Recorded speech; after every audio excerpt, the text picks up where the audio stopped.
We've got quite a challenge because having asked a great big question about the Constitution, such as the future role and status of the Treaty of Waitangi, the nature of the Bill of Rights and the right to property, the whole lot of other constitutional protections that you have as a citizen, the right not to be improperly interfered with, the right to the protection of the law, your obligations under the law, the duty to pay taxes. All of these things are ultimately governed by some kind of constitutional principle.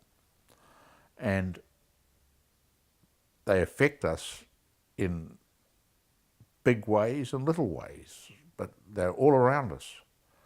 They're almost environmental principles, and the law and our lives take place inside, under the cloak of those principles. And to get people to think about them, they need to understand what they are. They need to be informed about them.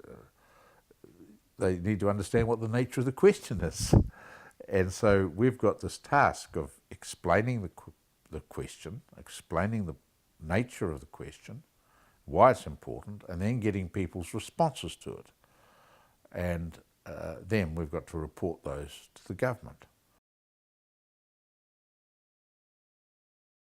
My great-granddaughter will be 38 at the half century, and she's going to be living in a totally different world from the one we're in now.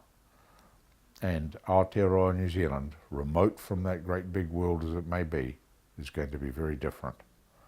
And we know this, and we have an opportunity to shape how it might be. So we're really talking about a dream.